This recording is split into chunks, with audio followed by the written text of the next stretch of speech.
shoes that she's bought has come with a meaning. There's a reason why she picked those shoes and had a love for every single pair. And probably can tell you when she wore them last. Put them back, bro. Put them back. Look, man, I just want half of my closet back. That is all I want. I want half of my closet back. Hey, everyone, welcome to the Sunday Sports Grill. Again, we go from 11 to 1. And first topic of the day, we have to talk about the Dallas Cowboys. Man, watching that draft is so much fun, Quinn. I don't know how much of it you watched, but the first night, I was glued to it. I watched every pick. I loved the whole pageantry of it all. I love everything about the NFL draft. It's more fun to me sometimes than the actual Super Bowl. Okay. But we're watching this, and all the mock drafts had said the Cowboys were going to get a cornerback, 2 lockdown cornerbacks, Patrick Surtain, J.C. Horn, right? The first 7 picks go by, Cowboys sitting at 10. And I'm like, man, all they need is one team to do something other than a cornerback, right? J.C. Horn goes 8, and then all of a sudden, the Broncos take Patrick Surtain. So now what do the Cowboys do? They pick at 10? No, they do this weird thing where they trade inside their own division to the Philadelphia Eagles, who then chose Devontae Smith, and then the Cowboys sit there at 12. Quinn, what were you thinking when all of this was going on? I'm so confused at a lot of things that I've been seeing. Going back to where the Kansas City Chiefs and the Baltimore Ravens traded, and Baltimore basically gave Kansas City the only lone flaw that they seem to have in their offense, and basically helped them secure that by giving them an offensive tackle. I don't understand how people trade within a division or with conference rivals. I did not understand why we were doing that with the Eagles. I am a firm believer. I'm not a fan of trading down ever, because I believe in the position you have, which was earned by the butt kickings you took from the previous season. If you got 10, don't go to 12. You stay at 10 and you get the best available at 10. And you don't help another team within the NFC East who is struggling with a new quarterback and need help as well. So when I saw the cornerbacks, I felt like, look, the 2 things I wanted to see the Cowboys do in the draft was to improve the offensive line and improve the defense. And that included cornerback. That also included linebacker. I wasn't that big on the edge rushers because I personally believe our secondary and the linebacker support was a greater priority. But if we've done that, if we come away with those things and plug it in, I believe in what Coach Quinn says about the defense. I do believe that he's going to plug and play these players.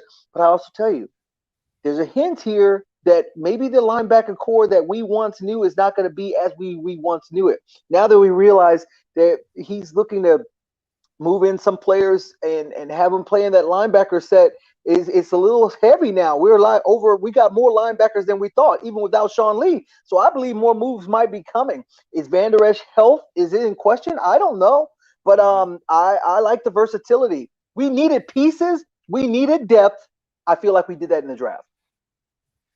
Quinn Hudson talking on behalf of Cowboy fans, but what do you think?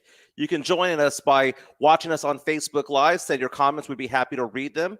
You can also reach out to us on Twitter. My handle's at 210FantasyGod. Quinn is at Quinn Hudson. Or you can call into the Kielbasa Bacon phone lines at 656-ESPN. That is 656-ESPN. Hey, Quinn, I'm not a Cowboy fan, so I'm going to take a look at it from a different perspective, okay? The Cowboys were sitting there at 10, and yeah, they did trade inside their own division.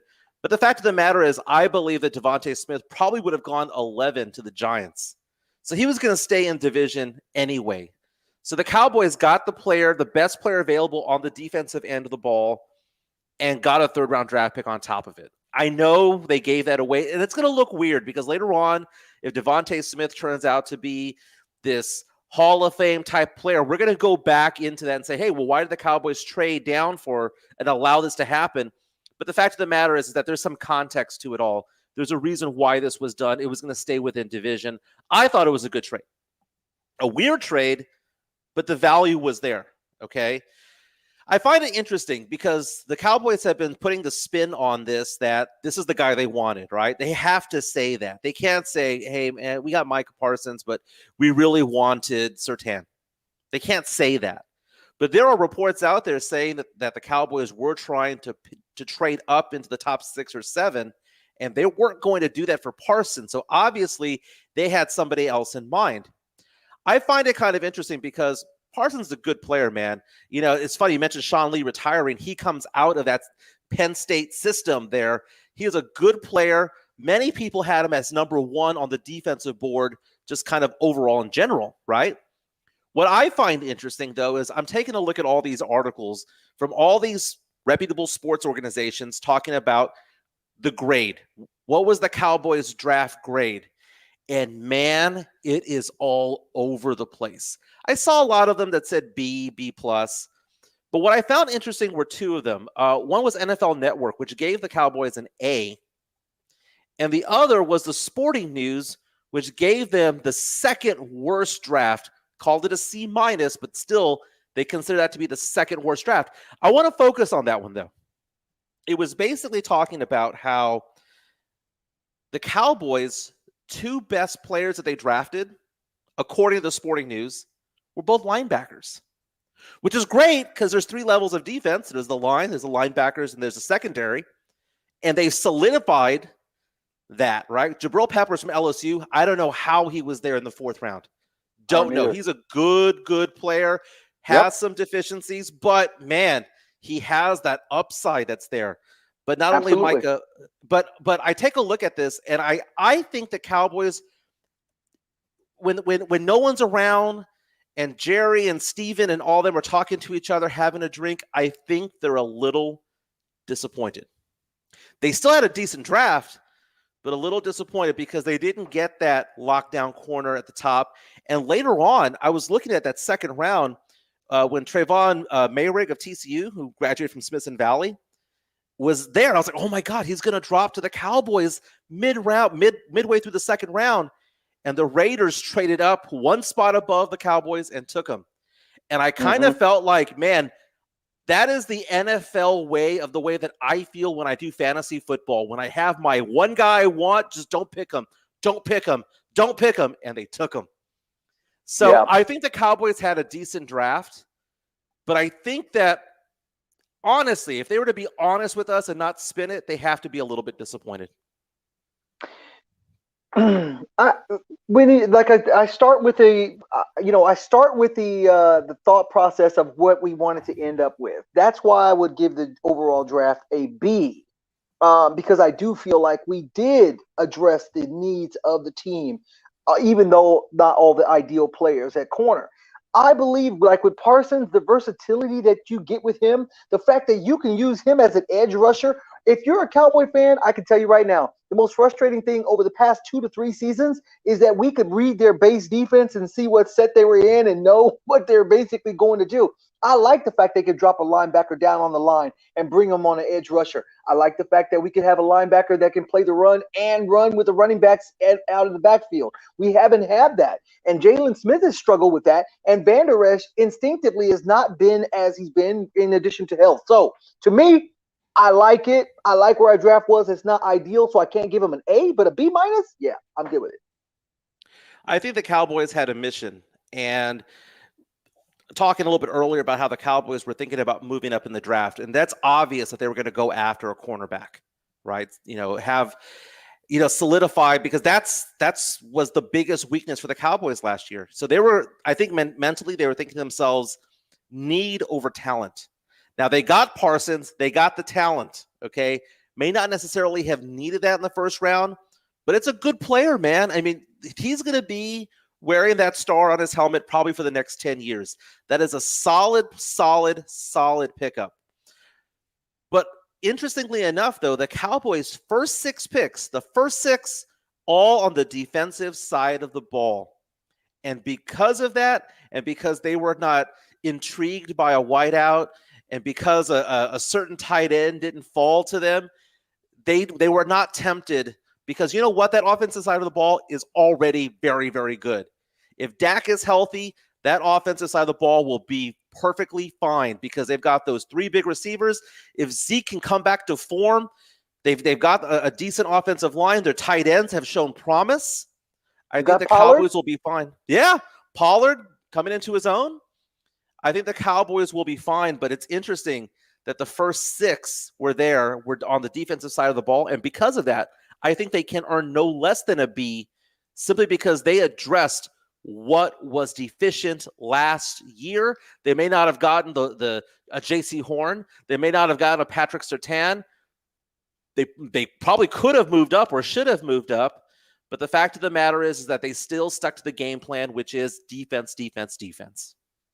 I agree. I mean, look, we were putting up 38 points when Dak was healthy. The problem was we were giving up 40 to the opposition. So to me, anything that we've done to do that, to give that versatility. And by the way, some of these draft picks, another area that the Cowboys don't talk about, we needed help in the special teams. We did not fare well on the punt return team. We did not do well with that on the kickoff. We gave up a lot of gaping yards in field position on punts and punt returns. So to me, these players can plug in and improve the depth of that as well. All of those things are good. And I do believe in the versatility of Quinn. I do believe our defense is going to be much more versatile. They're going to give different looks. It's not going to be as predictable and vanilla as just coming up field and stopping the run and then trying to stop long third down, pass down. So I'm excited, as all Cowboy fans are. We're excited. Let's go.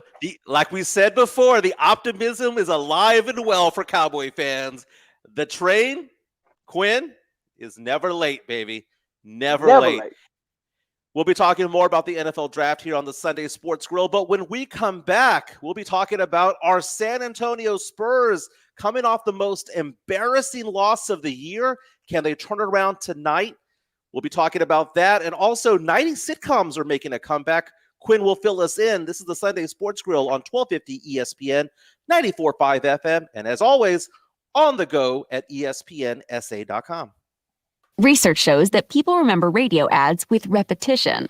So to help you remember that Liberty Mutual Insurance Company customizes your home insurance so you only pay for what you need, here's a repetitive ad. Okay. Research shows that people remember radio ads with repetition. So to help you remember that Liberty Mutual Insurance Company customizes your home insurance so you only pay for what you need, here's a repetitive ad. Only pay for what you need at libertymutual.com. Liberty, liberty, liberty, liberty. Join us to celebrate Lowe's Spring Fest before it's over with 3 25-ounce Bonnie Fruity Fresh vegetables and herbs for $10 or 3 25-ounce Miracle Grow Brilliant Blooms flowers for $12. Get the most of your garden this spring. Spring Fest, a festival of fun and savings for your garden and total home. Lowe's, home to any budget, home to any possibility. Offers valid through 5/12 while supplies last. In-store only. Selection varies by location. U.S. only, excluding Alaska and Hawaii. Napa know-how. Why get a 5-quart jug of Mobil 1 full synthetic motor oil for $27.99? Great question. Do you like getting $10 prepaid gift cards? Do you enjoy your car working? Do you love being called a genius? Who doesn't? Pick up Mobil 1 for $27.99 and get a $10 gift card. Quality parts, helpful people. That's Napa know-how. Napa know-how. General States pricing. Sales prices not include applicable state and local taxes or recycling fees. Offer ends 5/31/21. This is for the men who never settle, the ones who believe only quitters end a game in a tie, the type of guys who choose the bar with the biggest TVs to overcompensate for theirs at home. This is the Lodge mentality. This is Twin Peaks. Twin Peaks has been busy mixing up new craft cocktails for their latest beverage menu rollout, featuring signature cocktails, tequila cocktails, classic whiskey cocktail sections, and more. Plus a completely revamped wine program available by the glass or bottle. Come find your new favorite at Twin Peaks. Howdy, Mr. Wildfire. What can I get you today? Well, I'll have a toasted wood-shaped shingle sandwich, the backyard dry brush salad, and an old gazebo sundae sprinkled with precious photos and family heirlooms. Anything to drink, sweet pea? Yeah, carelessly stored paint thinner. Knowing what Wildfire likes to eat is half the battle. Visit firewise.org to find out how you can help make your home more defensible against wildfires. Firewise.org, a public service brought to you by the U.S. Forest Service, your state forester, and the Ad Council.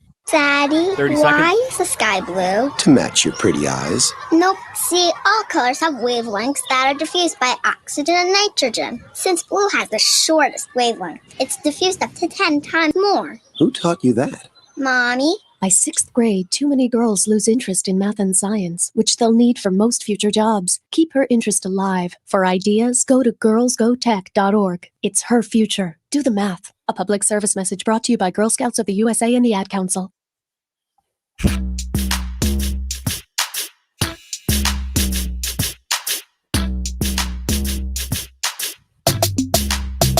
Hoops and Hype, the post up with Brandon Medina and Jack Thompson, a basketball anthology. Everything hoops, from the NBA to the G League to college hoops, and the culture that basketball has sparked, from the clothes to the kicks, movies, and gaming for the discerning fan. The post up, Fridays at 7 after the Blitz. Welcome back to the Sunday Sports Grill. My name is Michael Jimenez, former Rock the Mic champion, joined by our reigning Rock the Mic champion, Quinn Hudson.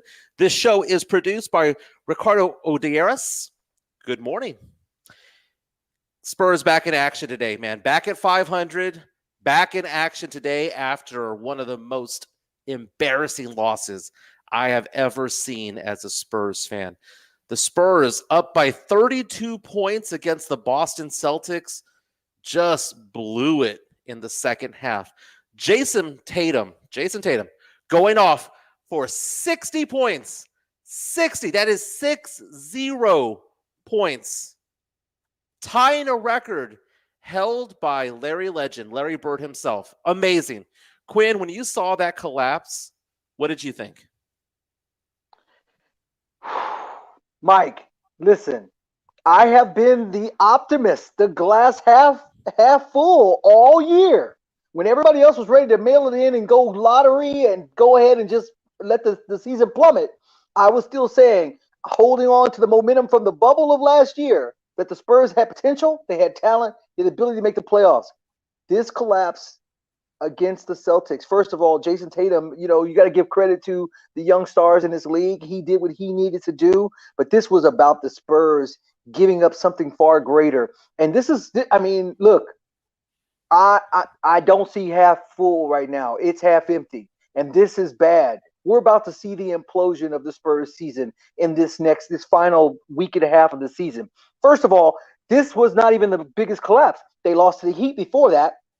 We don't even need to bring up the fact that a former Spur, Dwayne Dedman, probably was the best big man on the floor, ousting anything the Spurs did against the Miami Heat. Dedman, a former Spur who probably could barely get minutes on the Spurs floor, like dropping 18 on Pirtle. You know what I mean? Like it was a bad night all the way around. They collapsed against the Celtics. They've got the Jazz twice this week. They've got the Suns twice toward the end of the season. They've got the Sixers tonight. They've got the Nets this week. Man, listen, I don't know how this looks. I don't like anybody in the bubble. I don't even like the Spurs against Memphis. I don't like the Spurs against Portland. Anybody in there, and oh, by the way, don't look now, but here come the Pelicans. This is bad. I hate to be in the panic room and the padded room for the Spurs fans, but this doesn't look good. I don't like how this is going to play out, Mike. I don't see this. They may slide all the way out of the play-in tournament, bro. You had that Dr. Seuss flow going. I don't like the way they look against the Memphis. I don't like the way they look against the Trailblazers. I was like, man, those Dr. Seuss, baby. I love it. Hey, when that game was going on, I followed it on ESPN Gamecast because I like to see kind of up to the second stats, and DeJounte Murray was just going off in the first half. So I was kind of following that. But at some point, halfway through the third quarter, I looked at it, and Gamecast said the Spurs' probability of winning was 99.8%. 99.8%. So being the geek that I am, the nerd that I am, I try to figure out, well, what does that mean? What does 0.2% mean? Quinn, that's the equivalent of flipping a quarter 9 times in a row and it landing on heads all 9 times. That's 99.8, okay? Or the 0.2 that would be needed. It's ridiculous. The Spurs had that game, and I was watching that game, part of me saying, this isn't happening, right? I mean, teams do come back, but then they put up so much effort to get there that they're just exhausted. But no, the Celtics not only got there, but played an extra 5 minutes in overtime, right? Mm-hmm. I think this game is a microcosm of the Spurs season overall. The Spurs are good enough on any given night to walk in to Boston's arena and go up by 32. They have the talent. The Spurs are also inconsistent enough to give up a 32-point lead. We don't know what team we're going to get when they lace up their sneakers and hit the court. We don't know. Within the same game. Yeah, within the same game. This is the first time it's happened inside the same game. I think it's interesting, though, because at 12 o'clock, we'll be joined by Jeff Garcia of Locked On Spurs. But James Pledger, producer, host of Saturday Morning Hangover, he was on Locked On a couple of days ago. He said something that I thought was kind of interesting, and I want your take on it, Quinn. He said that Derek White's injury earlier last week is a blessing in disguise for the Spurs. His reasoning is this. It was injuries last season going into the bubble that forced Pop's hand into playing Keldon Johnson. Keldon made it to the starting lineup and never left. And what's going on now? No Derek White, so who's starting? Devin Vassell. And now Devin Vassell is getting those 20, 24 minutes. Is it a blessing in disguise because suddenly this forced Pop's hand? Yes, it is a blessing in disguise. It's probably a blessing in torment because the reality is it puts us in a weird position where we shouldn't be having to root for injuries to be able to maximize our young talent that's already on our roster. You watch other teams around the league integrating their young talent in with their veterans, and somehow they're getting it done. Why is it an either or? Why either they're playing our regular core starters, or the young talent has to get DNPs or limited minutes or inconsistent minutes. Right now, we're down the last week and a half of the season, and we still don't even know what a rotation looks like when they're all healthy, right? And that's a problem. And I agree with Pledger. It is definitely the only time we get to really see that young talent flourish and get quality minutes is when someone's injured, and that is unfortunate as we head down the stretch. I agree with Pledger too. And you said those three letters, DNP. Someone explain to me how this is possible. Someone explain this. Devin Vassell is not good enough to sniff the court for weeks at a time, but is suddenly a starter.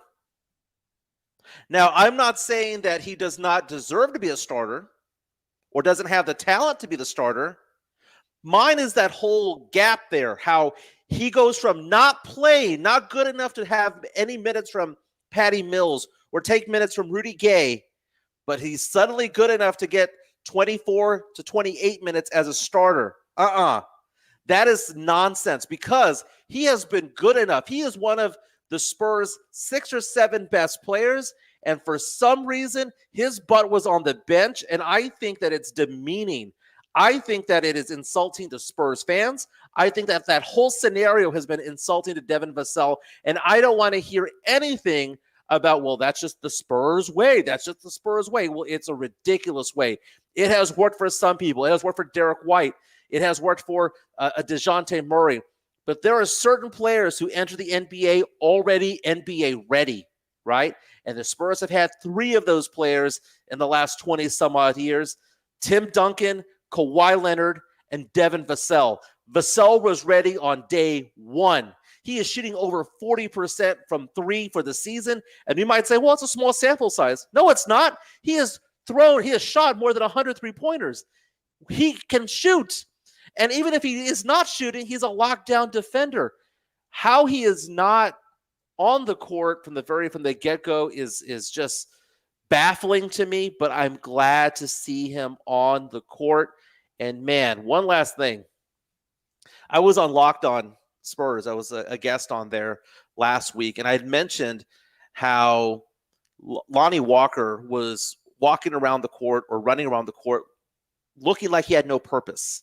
Like there was no purpose to his movement. He wasn't hitting his spots. If you take a look at the players, when I watch the game, I focus on one player for periods of time, and you'll see Patty doing his thing.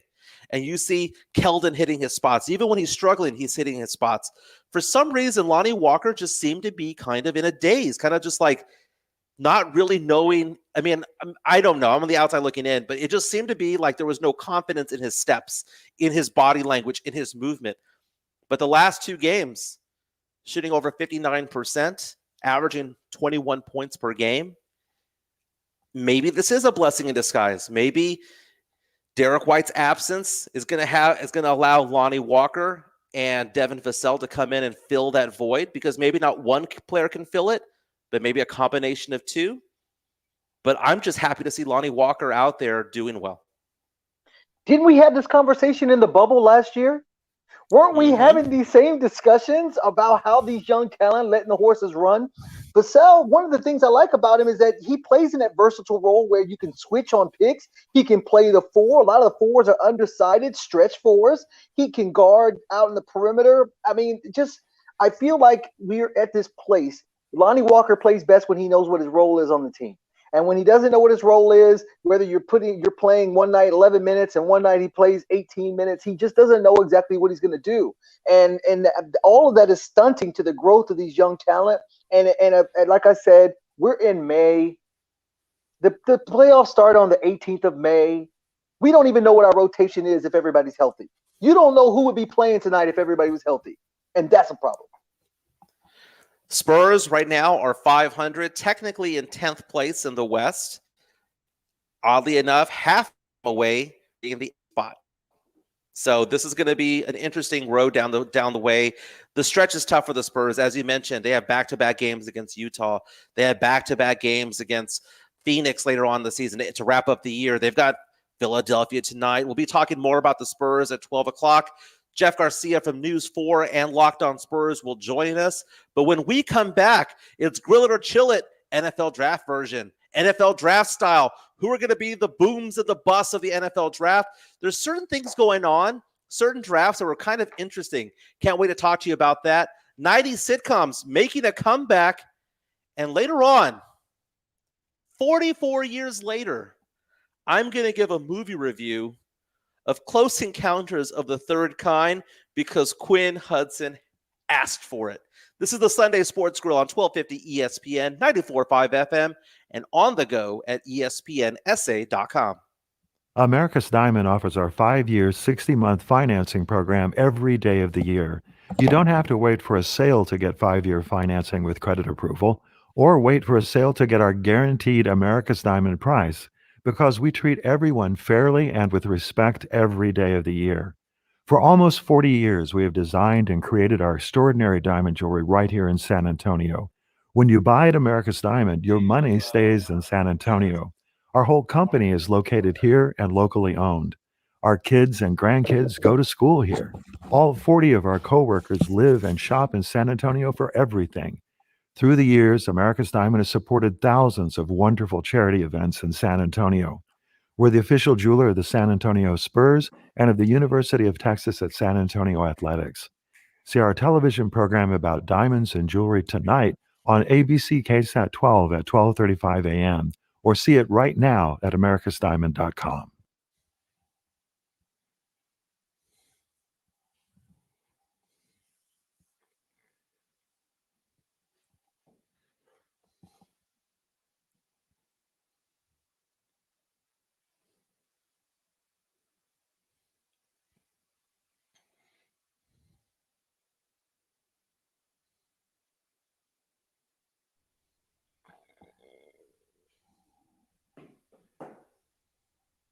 Listen to this station anytime, anywhere on Odyssey. Odyssey is your new audio home for all the music, news, sports, and podcasts that matter to you.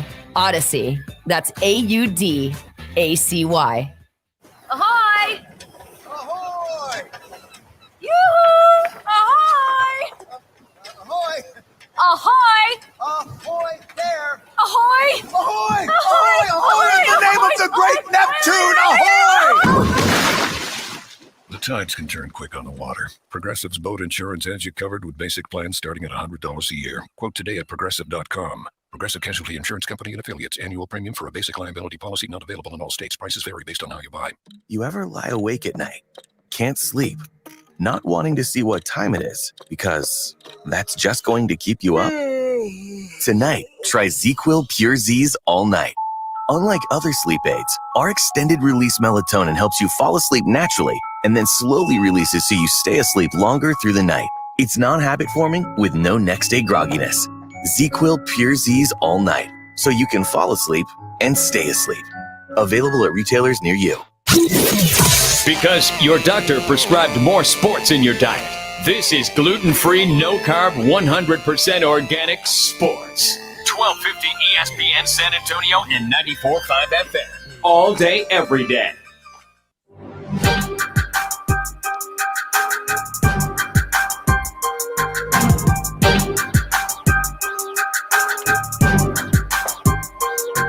This will be the only time you want to wake up with a hangover, the Saturday morning hangover. James Pledger and Jack Thompson every Saturday morning from 9 to 11, and watch it online on our Facebook and YouTube pages at espnsa.com.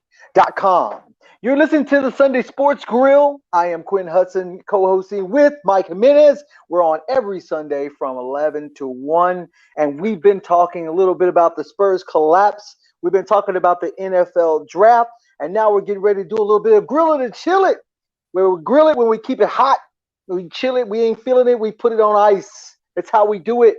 So I'm going to start it out, Mike, on the grill it or chill it. All right? The Denver Broncos, the Las Vegas Raiders, and your New Orleans Saints. The quarterbacks they have right now, grill it or chill it, do they have the quarterback they need to be true contenders? Grill it or chill it? I'm going to chill it for the most part, okay? And that's a little bit painful for me because I am a Saints fan. And as a Saints fan, watching that draft was just brutal. I did not like this draft for the Saints. Got a couple of good pieces out there, but a lot of projects. I don't know why they pick up these project-type players. But I will say this, though. I'm interested to see Jameis Winston this upcoming season. The guy threw it for over 5,000 yards 2 seasons ago before riding the bench last year behind Drew Brees. And I'm thinking about it. How many players could actually sling it for 5,000 yards? It doesn't happen very often. If he can cut down on his interceptions, if he can just basically just settle down in the pocket, he has the talent. I think the issue is between the ears, man. Can he mature both on the field and off the field? If he can, and it appears as though he's on that path. He is not the same guy that was at Florida State, okay? Then maybe he can be a Super Bowl type of quarterback, but he doesn't need to necessarily do that because the Saints have a good enough of a defense to get them close, right? Just don't make any mistakes. Get a few touchdowns, don't make many mistakes, okay? What do you think? I'm gonna say grill it as well. I think sometimes, I believe in Peyton. I believe Sean Payton. Look at what he's done with the quarterbacks he's put behind center. And nobody really wants to say this, but in truth, when we were watching it, and you watch the Saints more than anybody, when you saw and it was 3rd and 15. There was a level of low expectations on how Drew Brees was going to make that 20-yard out, or if he was going to make that throw. You kind of felt like, he's going to find Harris underneath. He's going to look for an underneath throw. He's going to try to throw a little dart and hope they can scant their way to the first down marker. Winston brings a little bit more firepower behind that arm. I see Peyton being a little more creative, stretching the field a little more. So yeah, I do believe they have that. I don't think Derek Carr's gotten the props he needs with the Raiders. I think he's one. And I believe personally, Denver Broncos have what they need to be able to compete if they're improving the pieces on the offense they needed around the defense they already have. So I believe collectively all three teams have what they need to compete in their respective divisions. Hey, Quinn, check this out, man. During the draft, right, it was 2nd round, and I saw a tweet go out that just kind of just shocked me, okay? It said that there had been 8 Alabama players drafted, and at that point, 0 from the Big 12. Grill it or chill it, the Big 12 should be ashamed of itself. Grill it. Grill it, baby. Yes. I grill it too, absolutely. But tell me.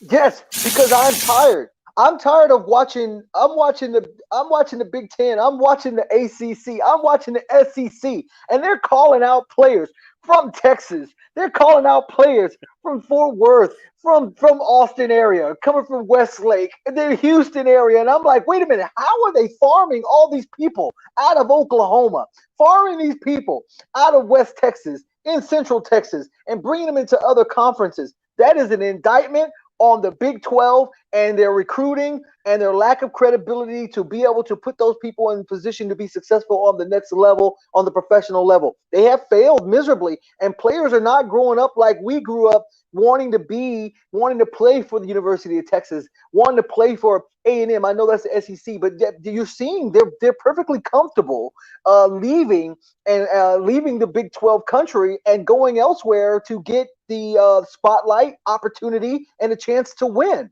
And it's an indictment on the Big 12. They should be ashamed that they are not putting those people in the top draft picks. I will grill it too, but here's the thing, man. Not to sound like an old man, but man, I wish the Southwest Conference came back. I mean, think about that. If we had a conference, there was at one point a conference with UT, A&M, Houston, SMU, Baylor, Arkansas, Oklahoma State. It was the greatest conference ever, and it would be the elite conference in college football, or at least rival the SEC.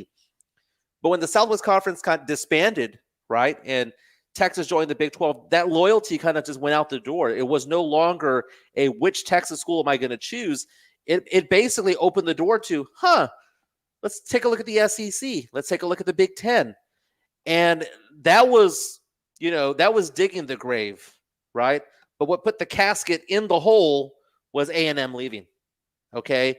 A&M leaving has a lot to do with it, because if you are a fan of A&M, you're seeing these other teams out there. You're seeing Auburn, Alabama, LSU. You're seeing Tennessee and these up and coming schools, Florida. And you might think about it and go, why would I go to Waco? Why would I go to Lubbock when I can be in Florida? When I can be in Georgia? Oh my God, I miss the Southwest Conference so very much. So yes, I will grill it. Big 12 needs to be ashamed of itself. And I just hope that they come back at some point, because I think college football is better when both Oklahoma and Texas are doing well. I agree. We definitely, hopefully, with the next steps that they're going to do, that these teams are going to start to do better with their recruiting and put these players in the right light to keep these guys home so they can showcase. Because you basically have to show the success to want other players to follow. Right now, they're going to where the talent is going, and they're just following suit. So, got to change that. Okay, I have a question for you. Okay, I think it's a pretty interesting question. Watching the NFL draft, it's interesting because I saw a lot of combos going on, right? Because you see Jacksonville, right? They get Trevor Lawrence.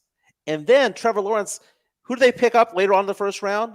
His Clemson teammate, Travis Etienne, right? Jamar Chase was drafted by the Bengals. Who was his quarterback at LSU a couple of years ago? Joe Burrow, right? Then you have Jalen Waddle from Alabama go to Miami. He's going to play with Tua. Okay. Yep. Grill it or chill it. This is a pretty interesting coincidence. This is a pretty interesting way of drafting. I'm grilling it 100%. I'm grilling it. Listen, I absolutely agree. You've got these young talented quarterbacks coming into the league, and they're going to learn new systems. Even if they're working with coaches they've worked with before, and they're going to work with other professional athletes. But what better than to give them a comforter? What better than to give somebody they know that they've come up through the ranks with? So I absolutely agree. This is an absolutely smart move to do to help them in their progression and their maturation early on in the new part of the league. When defenses are showing them different looks and pre-snap reads, and at least you got one guy that I know I've been in the foxhole with, that I know where they're going to be when I've got to go with a hot route. I know how they're going to make a move. So I definitely believe this helps with them being competitive right out the gate. That was a great idea. I am actually, my heart says grill it, but my mind is telling me to chill it, at least in this scenario here. Now, I liked Waddle going over to Miami for Tua. Tua needed that, right? Joe Burrow with Jamar Chase. Cincinnati already had a bunch of good receivers, man. Already had a bunch of good ones. And is he better than those? Great. Yeah, maybe he is. But Burrow was on his butt most of the year. They needed an offensive lineman. They could have gotten a Slater, They could have gotten Panay. They could have gotten somebody there to help him, a left tackle, right? Because that is the quarterback's best friend on the field. I think it's more important for him to have the best friend on the field than the best friend off the field. That Jacksonville one was kind of questionable as well because Jacksonville already has a solid running back last year that just came out of nowhere. I just think it's kind of interesting. I like the sentiment, though. I like the sentiment, but I wouldn't have done it, man. I wouldn't have done it in 2 out of those 3 instances. Well, I mean, this is what I'd say. Ask Kansas City if Pat Mahomes feels like he has too many weapons with people coming out of the backfield and Hill and Kelsey. I mean, that's a good problem to have if you got that. So to me, we're going to see. But, hey, they'll have no excuses because they won't say they don't have talent around them. That's for sure. So you're listening to Grill It and Chill It. When we come back, we're going to talk about 90s sitcoms. I'm excited, man. I'm one of those people. I'm one of those babies that grew up watching these shows. So I'm going to talk a little bit about that. We're going to talk some more Spurs. We got a guest coming up. So we're excited about that. You are listening to the Sunday Sports Grill on 1250 ESPN San Antonio 94.5 FM and on the go at ESPNSA.com. We'll be back. There's never any FOMO with the iHeartRadio app. You won't ever have to miss out on your favorite shows and contests with this radio station again. Radio 24/7, 365. We're here when you want us. Stay connected and listen anywhere when you download the free iHeartRadio app.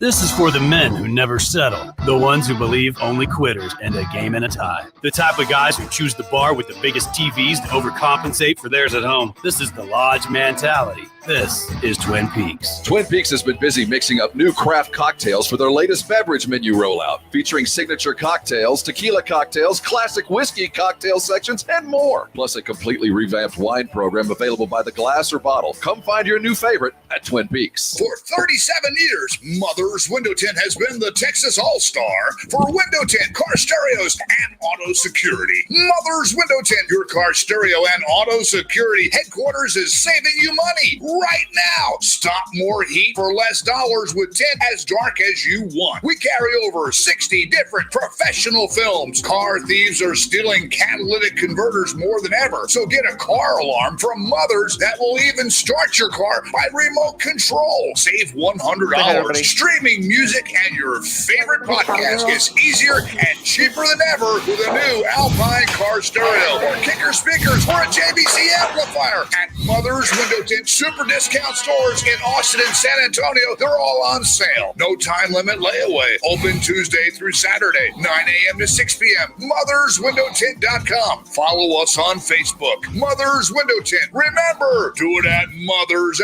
and save. At the karaoke bar, Greg shows the telltale signs of being wasted. First off, he's in a karaoke bar. On stage, he can't read the lyrics on the monitor. Greg decides to freestyle rap. It's easy to tell if you've had way too many to drive. But what if you've had just one too many to drive? Never underestimate just a few. Buzz driving is drunk driving. A public service announcement brought to you by the U.S. Department of Transportation, the Ad Council, and this station. Each night, thousands of kids in America are sent to bed without dinner. Not because they did anything wrong, but because many families don't have enough money to pay the bills and buy food. The simple fact is, 1 in 5 kids in America faces hunger. Oh, yeah, I can. You can help by calling 1-800-FEED Yeah, I can respond on kids, here as well. or by visiting feedingchildren.org. Hunger, a choice no one should have to make. It's a smaller public segment. service message brought to you by America's Second Harvest, Shorter segment. Feeding You wanna Children drive? Better, and You the wanna Ad drive? Council. Yes. We don't do traffic, but if Go ahead, we drive. did, it would be sponsored I'll by do the McDonald's. I'm loving it. San Antonio's sports leader. 1250 ESPN San Antonio and 94.5 FM. All day, every day.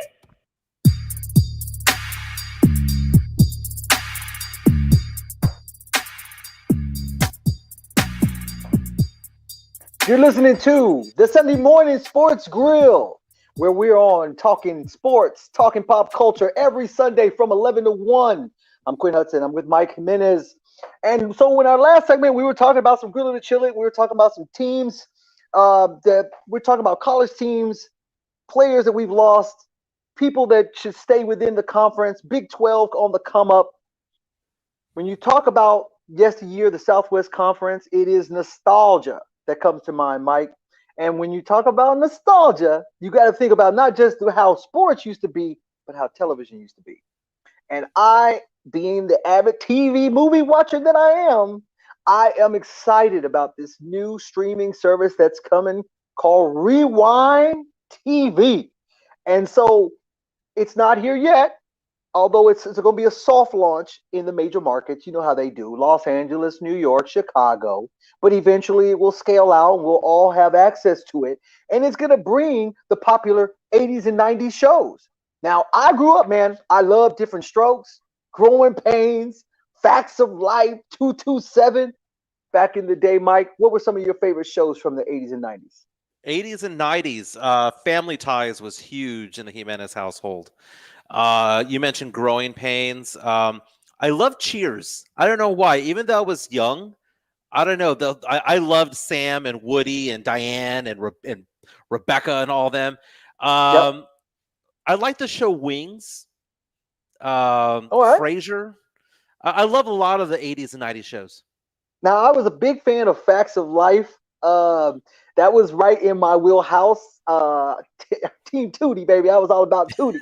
But I liked the show. It was just different types of girls. And at a time in my life, I could pass it. But then I can't explain Golden Girls because then that was outside of my age range. But hey, I love me some Blanche, though. I love me some Blanche. Nothing like nothing like an old surly woman that liked to be in the streets. Anyway, that sounds creepy. But look, so now when this show comes out, this is going to be a streaming service. Is going to be watching it. Is this something by the way, you mentioned Cheers.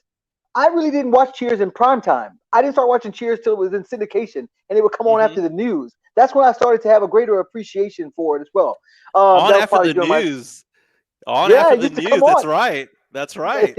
Yeah, it's in that 10:30 slot, and I used to just drive right on into it and watch it. So, is this something, your streaming service, that you would get?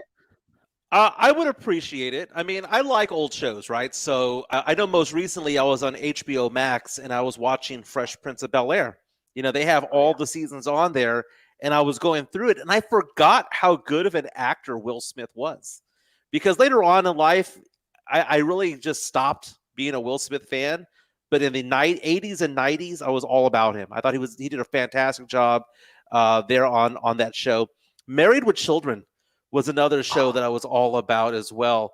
What about Living Single? That was a really, really good show. Martin. Hey, listen, Living Single is the original Friends. Exactly. Thank you for saying it. There's nothing original about the show Friends. Nothing. Nothing at all. It is literally a replica all the way around, from Phoebe to Sinclair.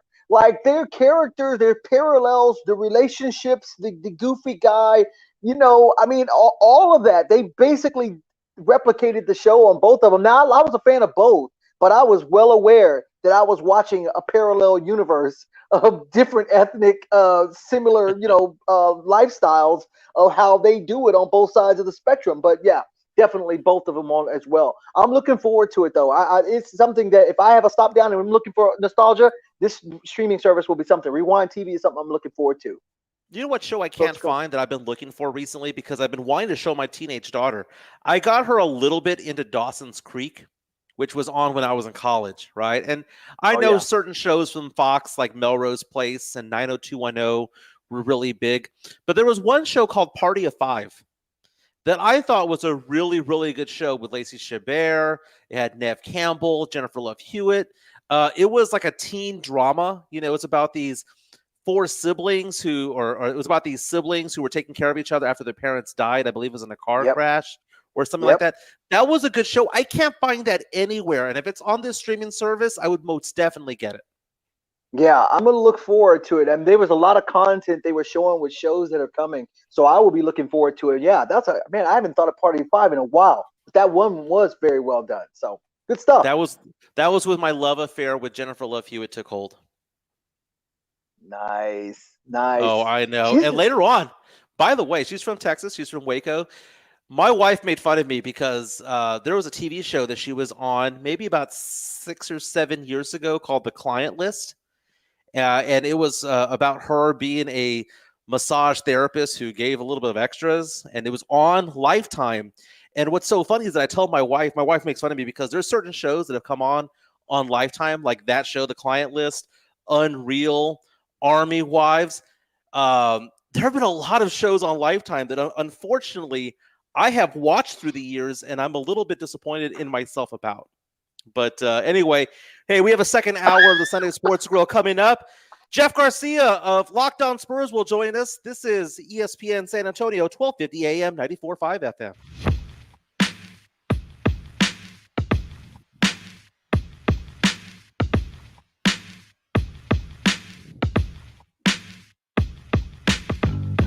America's Diamond offers our 5-year, 60-month financing program every day of the year. You don't have to wait for a sale to get 5-year financing with credit approval, or wait for a sale to get our guaranteed America's Diamond price, because we treat everyone fairly and with respect every day of the year. For almost 40 years, we have designed and created our extraordinary diamond jewelry right here in San Antonio. When you buy Hey, America's Ricardo, can you hear me? Diamond, your money stays Hey, in what's San up? Antonio. Hey, Our we whole have company is Jeff located Garcia here trying to and get in locally on owned. StreamYard. Our kids and grandkids go to got him. school here. All 40 of our coworkers live and shop in San Antonio for everything. Through the years, America's Sweet. Diamond has supported thousands of him. wonderful charity events in San Antonio. We're the official jeweler of the San Antonio Spurs and of the University of Texas at San Antonio Athletics. See our television program about diamonds and jewelry tonight on ABC KSAT 12 at 12:35 a.m. or see it right now at americasdiamond.com. Listen to this station anytime, anywhere on Odyssey. Odyssey is your new audio home for all the music, news, sports, and podcasts that matter to you. Odyssey. That's AUDACY. Parenting is tough. It's okay to ask for help. Every family needs support sometimes. Thanks to the City of San Antonio Metro Health, families, grandparents, and caregivers can get the help they need. Positive Parenting Program, or Triple P for short, can take the guesswork out of parenting. Triple P can give you the skills and confidence to make parenting easier and more fun. To learn more about this no-cost program, visit us at triple-p-parenting.com/SA or search #TriplePSA. I heard about this company dumping toxins in local rivers, and I called their executives to say stop, but I never got through to anyone except secretary after secretary. In the meantime, the rivers are being destroyed, birds and fish are dying, and the local kids are getting sick with cancer. So I organized a huge protest, and we actually got the company shut down. And everyone starts celebrating until we realize that half the town's now unemployed. The welfare offices can barely handle the overload. People are being kicked out of their homes, and to top it all off, the rivers are still contaminated. The birds and fish are still dying, and most of the kids with cancer are twice as sick because they can't get the health care they need since their parents lost the health insurance they had when they worked for the company that dumped all the toxins in the first place. Saving the world isn't easy, but saving a life is. And just 1 pint of blood can save up to 3 lives. Visit bloodsaves.com to learn more. This public service announcement was brought to you by the Ad Council. Game nights, the Blitz goes silver and black. This is DeJounte Murray. It's Game Night San Antonio. Game Night San Antonio, brought to you by the Mellow Mushroom. 30 minutes before every game night on the Blitz. 1250 ESPN San Antonio and 94.5 FM.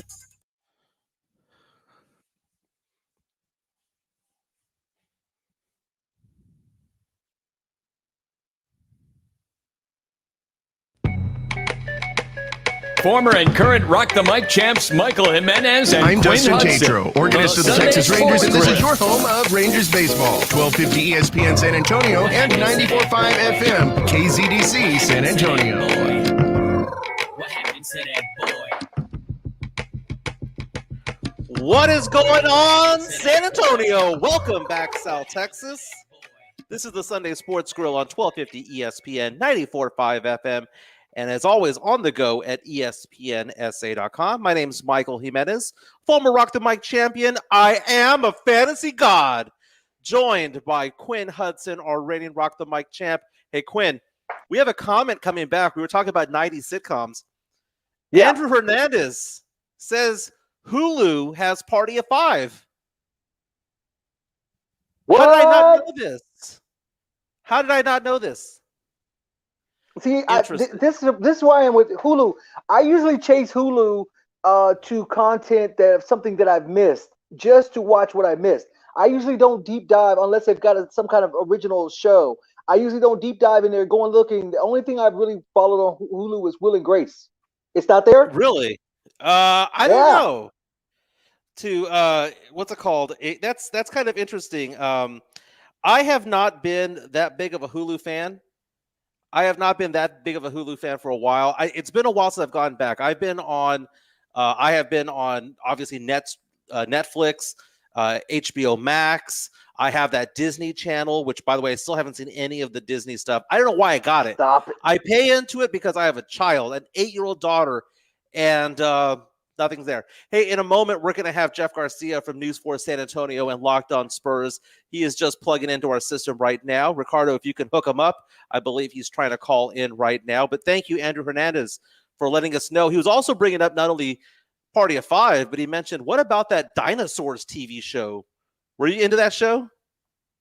No, that was weird to me, man. That was it was weird. Something about the characters. Maybe it was because it was too real. I don't know what it was. It was just weird. I got a little triggered by the ethnicity of the dinosaurs. I don't like a hip hop dinosaur. I don't know. Anyway, it just was too much for me, man. I didn't watch it. Not the mama. That's all I remember from that show. Hey, Ricardo, on air, my man. Do we have Jeff Garcia on News 4 from News 4 San Antonio? While he gets that set up, I got a question for you, Mike. Tell me. Did you ever watch the movie Avatar on Disney? Never have you seen the movie Avatar? I mean, I know it's about blue people. That's about it. It's not about blue people. It's not. You can't get Jeff on. Can't get Jeff on, so let's go ahead and continue. Hey, Ricardo, if you can just reach out to him. He's trying to call in. If that's not possible, just let me know. Okay. So here's the thing, man. Spurs are back in action tonight. We have a little They're bit playing the 76ers. Back in action tonight, playing the 76ers. 76ers, interesting team, man. You know, they're one of the top teams in the East, but the fact of the matter is that they seem to be on fire some weeks. They seem to be not so much in other weeks, but they have more positives than negatives when it comes to this particular team. They're rolling into town. Quinn, do you think the Spurs are going to bounce back tonight? I don't. I really don't. I do feel a hangover coming over from this last collapse. So I worry about them bouncing back. I think the 76ers pose all the things. While DeJounte Murray gives us that competitive piece on the point guard place, I just feel like Embiid right now has just been a force. So it looks like we got Jeff back ready to run, Mike. So we can go ahead and bring him into the discussion. Jeff Garcia, welcome to the show, my man. I know we had a little bit of technical difficulties there, but can you hear us now? Yes, sir. Thanks for having me on. Good morning to you both, and or good afternoon, excuse me. And is it just me, or does it still feel like Spurs fans collectively took a KO punch the other night? It just Jeff, Mike, let me go first. Punch. Let me go first, Jeff. Absolutely, and I feel like look, I have carried the torch of Go Spurs Go, believing the Spurs from the bubble of last year through the season. I felt they had the collective talent to be competitive. I actually felt like they weren't going to even be in the bottom tier. I felt like they could get as good as a 6th seed until the way they played since the All-Star break. But when I look at this remaining schedule and you look at what just transpired on Saturday night, I'm worried. I'm worried, Jeff. I don't really see when this is like a gauntlet. I don't know who can have a tougher schedule down the stretch. Yeah, you're absolutely right. One thing that stood out for me, aside from the massive meltdown in Boston, was the fact of what Lonnie Walker said after the game. He said they were walking around as if they're going to lose the game. That's exactly what he said. He said, we were walking around. We knew we were ahead on the scoreboard, but we were still acting like we were losing the game. That's not a good sign. And to me, that just goes back to this very young core, this young guys put into the spotlight against, hey, look, let's give Boston credit. Boston's a good team. I know the record may not reflect it, but you got Tatum, you got Brown, you got Marcus Smart back. You got a guy, Brad Stevens, who plays and schemes well against his mentor, the guy he looks up to, Greg Popovich. Yeah, that's not expected. And you know what, Quinn, I should not have been surprised at the outcome, because last season, Boston did exactly the same thing to Houston. Houston had a tremendous 30, 40-point lead. They came back and they got the game. I was there for that game out in Boston. You fast forward to this year, they did the same thing in San Antonio. All in all, I think this loss is just a reflection of the maturity level of this team. The fact that perhaps when the going gets tough, they're not there yet. And let's be honest, there is some play calling that I think should not have gone the way they went. The lob, I don't think that lob play should have been there. You look at how the team collectively, Michael, just deferred to DeMar DeRozan. I mean, for everything. Look, big players step up. And I was a little disappointed in DeJounte Murray. I think he should have been one of those guys alongside DeMar DeRozan trying to propel this team to the win. Fine, you blow a 32-point lead. It goes down to 10, maybe single digits, but you don't blow the game. You don't blow the game. And that's what's frustrating for me. Oh, that is Jeff Garcia from News 4 San Antonio and Locked On Spurs. Jeff, I think part of the reason why Spurs fans are so disheartened is because, and still in shock, is because we were watching you, reading your live tweeting of the game. Yeah. Okay. You were tweeting you were showing gifs of these wrestling moves about how the Spurs are just taking it to the Celtics. Yeah. The Spurs are up by 28 in the third quarter. Yeah. And it was like, oh my God, I can't believe they're doing this. And as the game was going on, at any point, did you think to yourself, did you think to yourself, man, I'm just messing with Spurs fans right now? I mean, did in your heart of hearts, were you just poking the bear a little bit? Here's what I was doing. I was trying to relish in a game like this, because this game a game like that up until the half was far and few between. It was a chance for Spurs fans to really enjoy the Spurs beating down a team, because usually the Spurs are on the opposite end of that stick. And I said, finally a chance for Spurs fans to just have fun. Let's just have fun. I know the season's been up and down. Let's use those wrestling moves like, Michael, you mentioned. Let's have some fun with the invincible GIFs and everything. But as the game turned, reality set in. And what really got Spurs fans going on the timeline was when I started just copying and pasting the countdown, if you will, of the lead. You can see go to my timeline. Let's say San Antonio's up fourth quarter. I'm making this up, 20 points. Then 10 minutes later, 18. 5 minutes later, 14, 16, 13, 12. And all the way down to 0 tied. That's when the meltdown began. It was just chaos. It was to the point where even News 4, on their end, their timeline, they were just retweeting it every time, because it was just a meltdown. But look, I think this is a game where maybe Derek White can help, but Jason Tatum was just a man possessed. I don't think maybe White makes it a little more difficult for him. But I think Tatum was just so determined to get that W. You also look at just how the young guys withered. I mean, I was singing DeJounte's praises in the first half, and then 4 or 5 points, Michael, I believe, Quinn, something like that. Yeah. 4 or 5 points. He didn't get his first bucket until late in the fourth quarter of the second half. He had 20 points in the first half. The thing about this particular game, and I don't think I helped matters when I made reference to the point that the Spurs, according to ESPN Gamecast, had a 99.8% chance of winning. And then also calling this Atlanta Falcons-esque and Houston Oilers-esque, showing my age there. Yeah. But hey, Quinn, it was to the point where people were even asking Michael, where do you get those probability stats? They had to see it for themselves. They could not believe what Jimenez was tweeting. Like, where are you getting this? You just see the black bar just plummet to the bottom. It was hilarious. Oh my God! But I take a look at it. Go ahead, Quinn.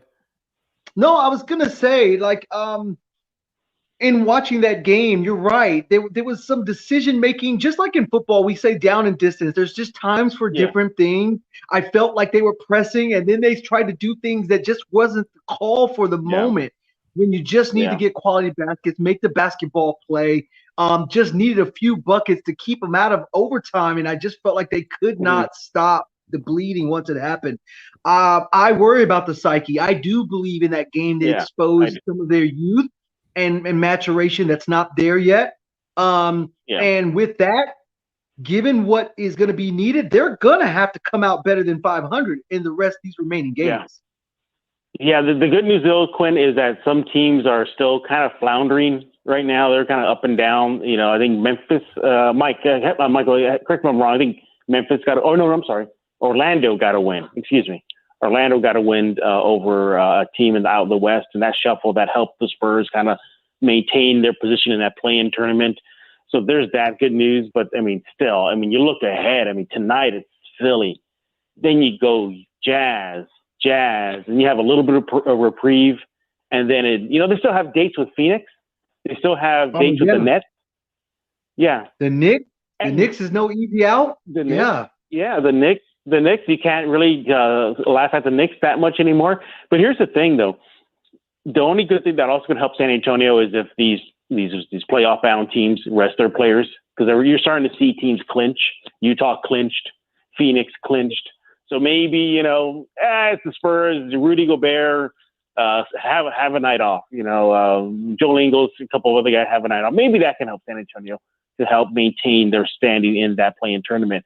But Quinn, Michael, even at that, even if teams go rest, I still don't know what Spurs team is going to go. Even if you say, look, Gobert is sitting out, yay, or just pretend. Embiid is sitting out tonight, yay. No, didn't they lose to Philadelphia without Embiid and Simmons earlier this season? Yes. So just because teams may rest players does not mean that the Spurs are out of the woods, Quinn. Spurs are 31-31, 500, tied with the Golden State Warriors. Technically, because the Spurs have played fewer games, we are in the 10th spot, right. Warriors the 9th spot, and then we have half a game above both teams, Memphis. And then it looks like Portland's pretty much solidified itself as the 7th spot. So I think the best we're going to get is going to be 8, if at all. It's looking more and more like, and correct me if I'm wrong, Jeff, it's looking more and more like the Spurs are going to have a losing season this year, but still have a chance to make the playoffs. Yeah, I mean, look, you make that play-in tournament, great. You'll likely draw the Warriors. And look what Tatum did to San Antonio. Imagine what Curry could do to San Antonio. So, I mean, that could be a handful for San Antonio's defense. You're not going to have Derek White. I think in that one game play-in tournament, that's where you're going to really feel the pinch of him not being there. Those gritty plays, those charges, getting teeth knocked out, picking up, the better perimeter defender player, excuse me. So all in all, it's going to be a tough out for these remaining games for the Spurs. And it's even to the point, Quinn, Michael, where sure, maybe you lose out the games, but does it really help their draft standing? I'm not too sure. Yeah, I agree. And now with Golden State has another key injury with Oubre, I think, breaking his wrist. So if they slide and the Pelicans come in, I don't know if I'd like the Pelicans against the Spurs. I don't like that matchup either with a hungry Zion playing bully ball the entire time. So I'm trying to be optimistic, but I'm scared for the Spurs right now. I feel like they've left some plays, some games on the table down the stretch. It's so sad. We spent 14 minutes talking about the last game and not talking about the games ahead. But, man, look at the Spurs buzzsaw that is up ahead.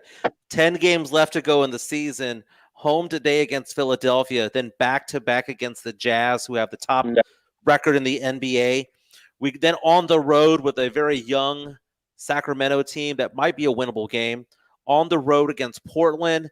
Back at home against Giannis and the Bucks. Then on the road against Brooklyn, then on the road again against the Knicks, who are fighting for a first-round home series. Yeah. And then we end the season back-to-back against the Suns with the second-best record in the league.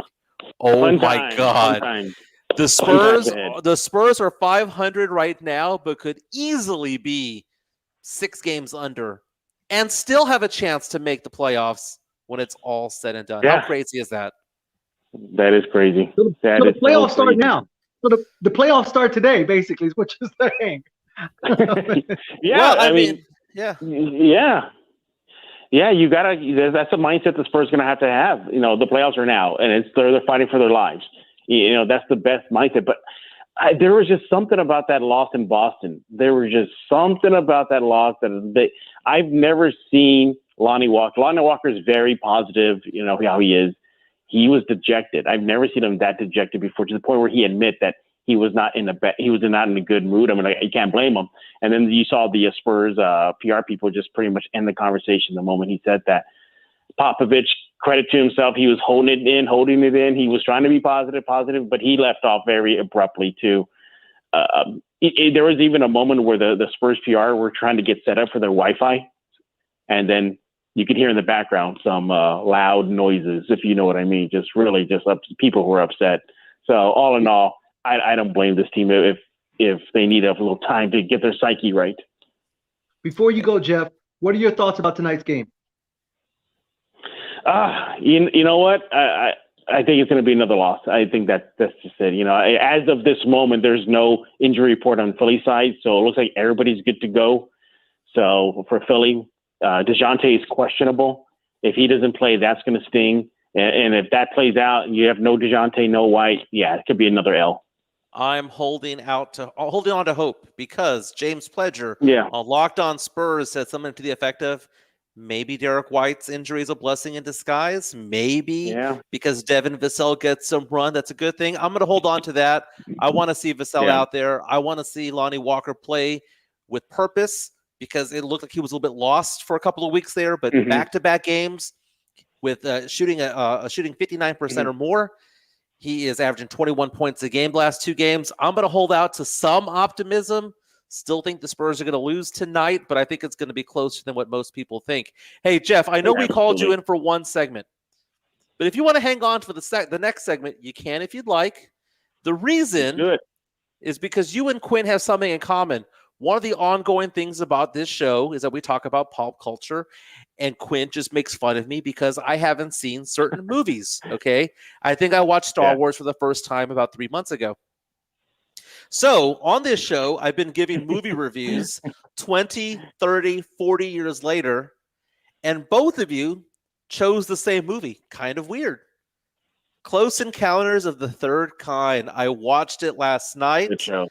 Good one. I'm going to give you my review some 44 years later when we come back on the Sunday Sports Grill, 1250 AM, 94.5 FM, and on the go at ESPNSA.com.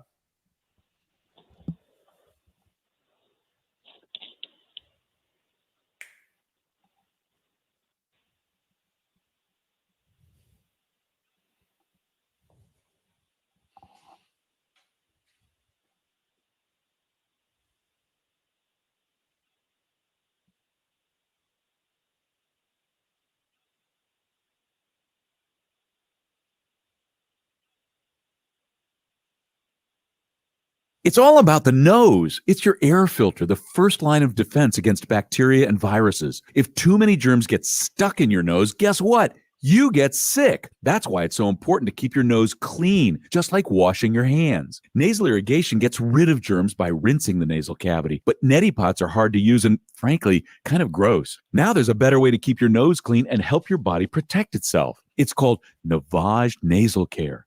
Navage uses powered suction to flush out allergens, mucus, bacteria, and viruses. Millions use Navage for fast, all-natural relief from sinus congestion and allergies, and to breathe better, sleep deeper, snore less, and feel healthier without drugs. Navage is easy to use, affordable, and comes with an absolute guarantee of satisfaction. You wash your hands and brush your teeth every day. Now it's time to start cleaning your nose with Navage. At Navage.com, CVS, Walgreens, Bed Bath, Target, and Rite Aid. Navage, N-A-V-A-G-E. Clean nose, healthy life.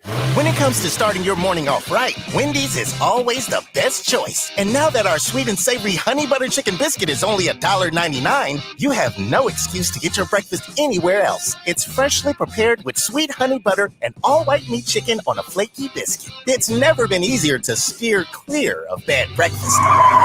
Choose wisely. Choose Wendy's and get the breakfast you deserve. The $1.99 honey butter chicken biscuit. Limited time only. Participating U.S. Wendy's during breakfast hours. A la carte only. Not valid in a combo. This is for the men who never settle, the ones who believe only quitters end a game in a tie, the type of guys who choose the bar with the biggest TVs to overcompensate for theirs at home. This is the Lodge mentality. This is Twin Peaks. Twin Peaks has been busy mixing up new craft cocktails for their latest beverage menu rollout, featuring signature cocktails, tequila cocktails, classic whiskey cocktail sections, and more. Plus a completely revamped wine program available by the glass or bottle. Come find your new favorite at Twin Peaks. We all like things to be easy and convenient, and New Brakes has done that with brake repair. Jason Minnick's here for New Brakes, nubrakes.com. They're a mobile brake shop. They will come to your home or office or wherever you are and fix your brakes.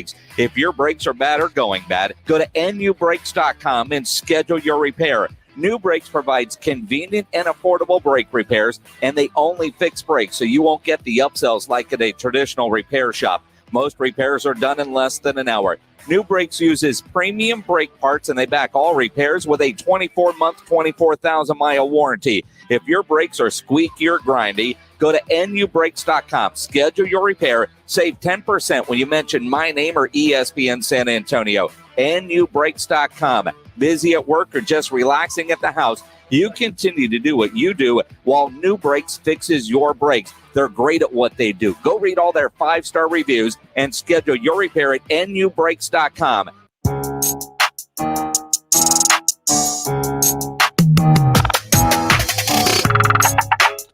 We all know mom is the best, so why not show it? Register to win $1,000 for Mother's Day at ESPNSA.com. Brought to you by Service First Air Conditioning and Plumbing. Give mom the best Mother's Day ever. $1,000 for mom at ESPNSA.com.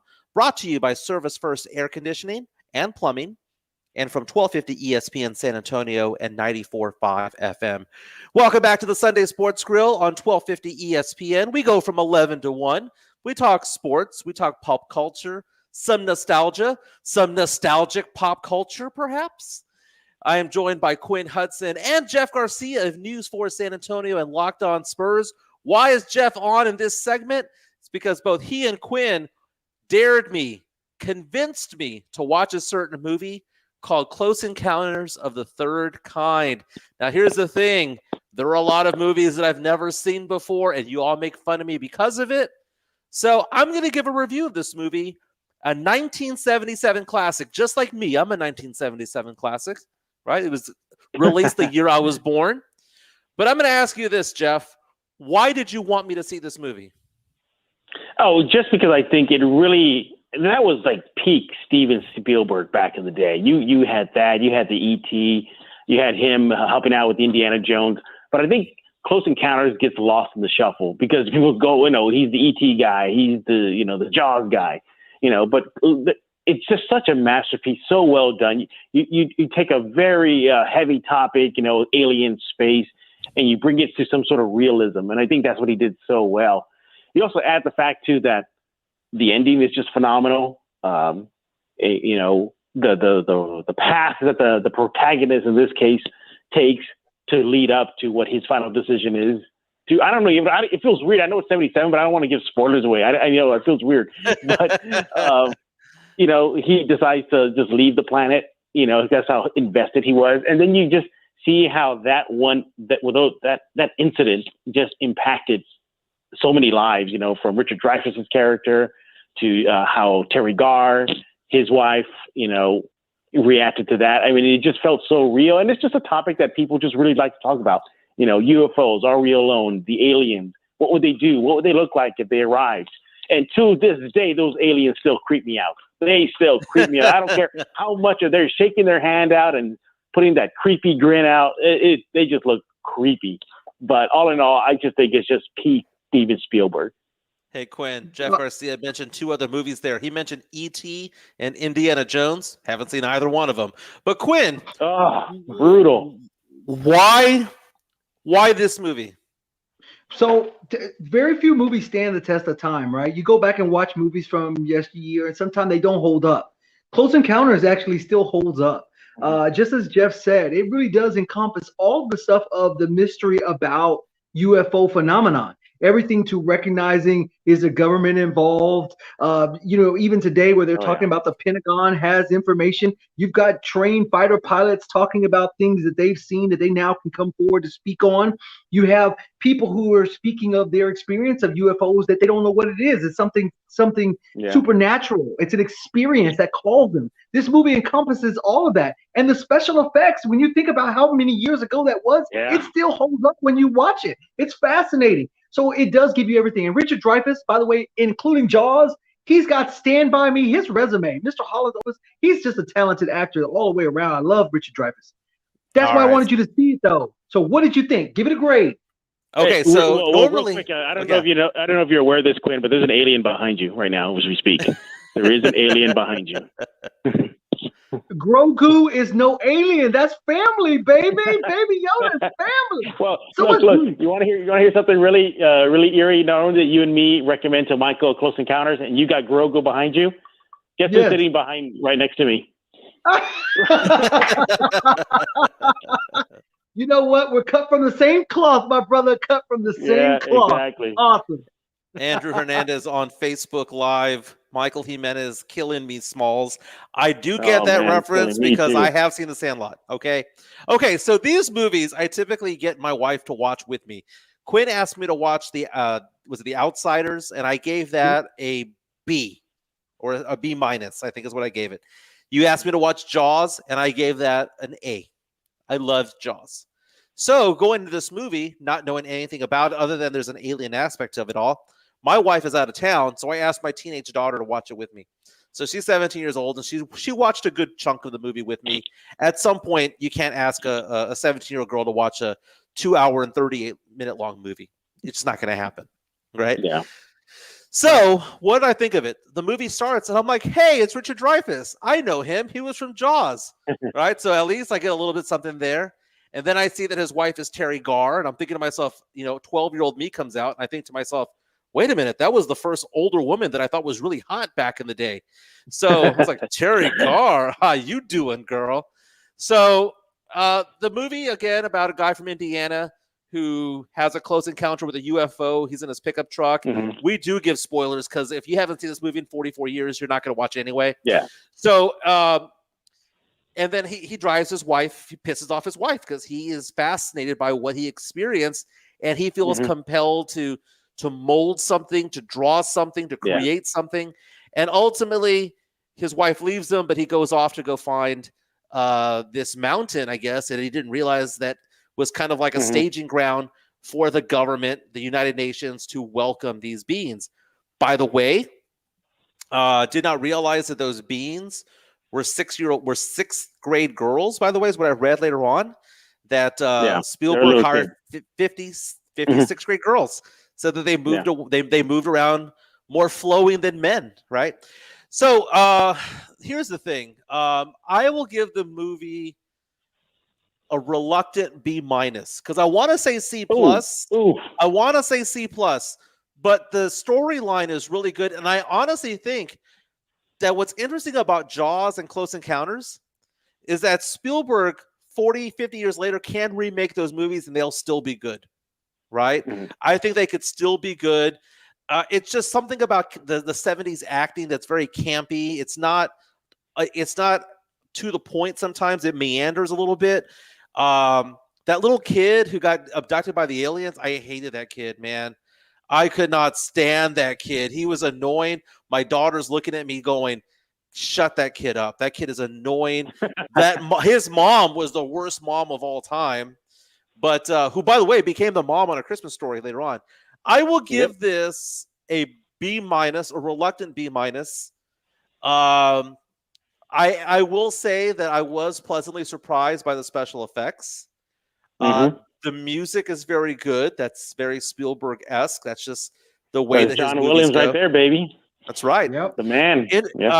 And so one of the things, Jeff, that I do whenever I watch these movies, I go back in time and I read every article I can find about it. I read Wikipedia and all that stuff. Interesting things. Do you know some of the actors who turned down the role that was played by we were just saying his name, the main character, Richard Dreyfuss. Who turned down this role? Nah, that I don't know. Okay. Richard Dreyfuss lobbied, apparently on the set of Jaws, lobbied for this role. And Spielberg said, no, I got another guy. So the original person was going to be Dustin Hoffman. Turned it down. That would have worked. I could have seen that, yeah.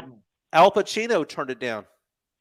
Jack Nicholson turned it down. I'm okay with Gene no Hackman turned it down. Yeah, it might have worked.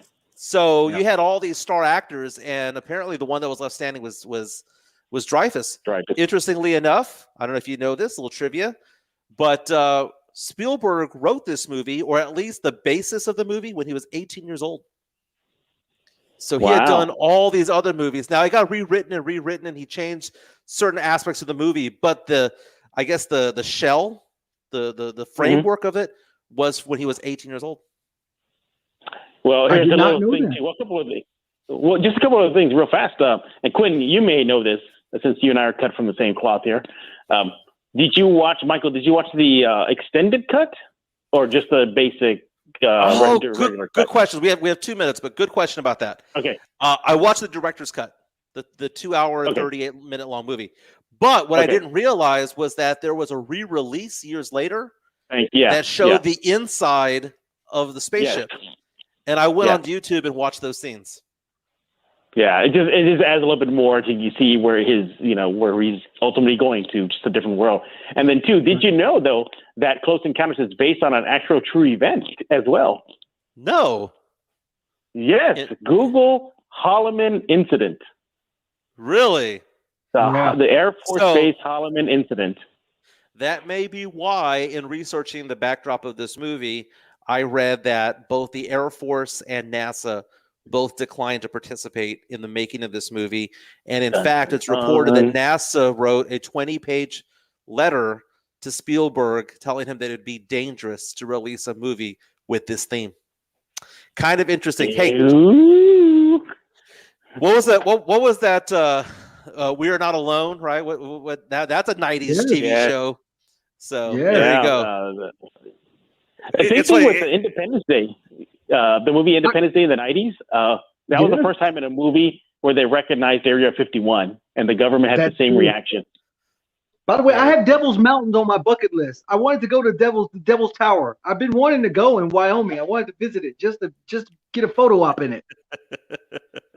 Very that cool. Is just so cool. Yeah. Well, what's the next movie you got, Michael? That's something that over the commercial break, I need you guys to decide. Should be a text. Quinn, send me one. I think saying Indiana Jones or Avatar. Oh, it just looks so boring, man. Okay, maybe. Have you seen Avatar? Yes, I have seen Avatar. Yeah, the payoff is nice. All right. The ending, the payoff battle is fine. But I would say Indiana Jones. Then just go with Indy, the first one. The first one. After that, they're kind of like, hey. I'm going to go ahead and give it an A- already. There's nothing with Harrison Ford that I haven't seen that I didn't like.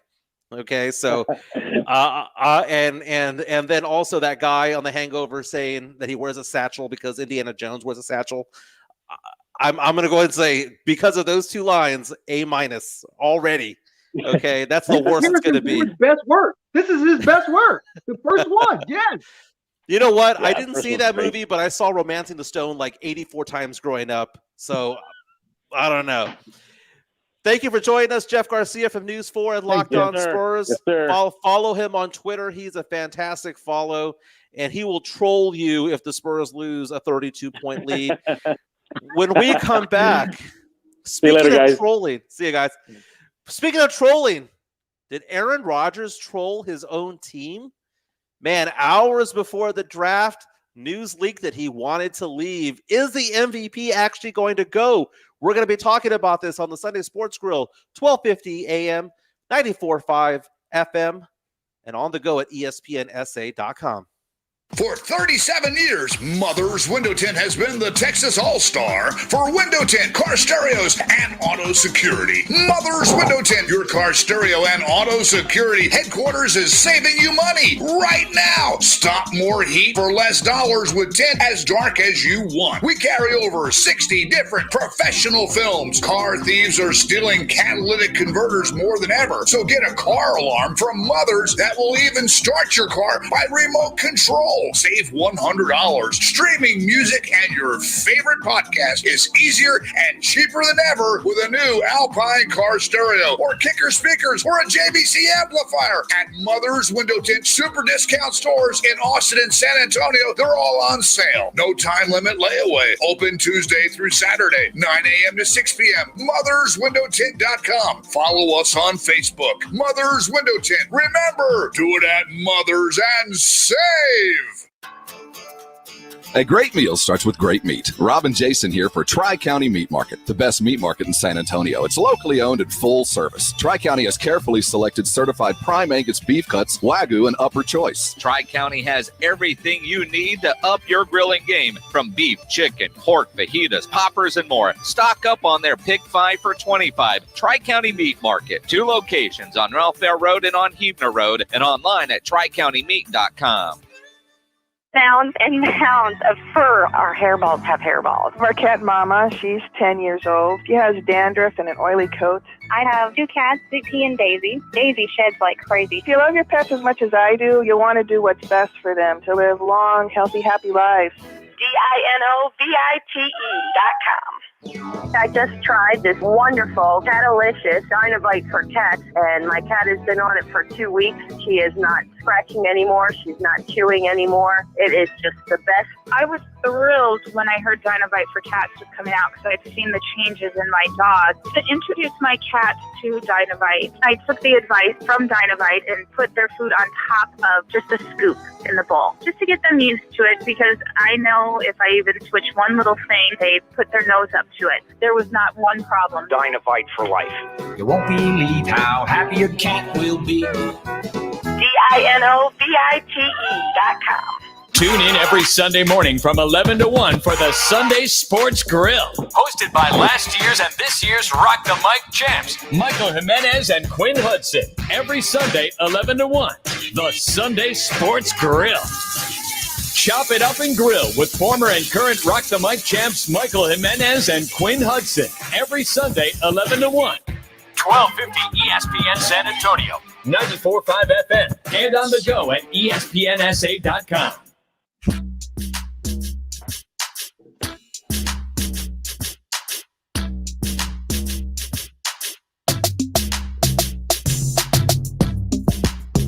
Join the Blitz Thursdays at 6 p.m. for Grilling with the Blitz. Submit your recipes, pictures at ESPNSA.com under the Win tab. Every week is a chance to win a $50 gift card to Tri-County Meat Market.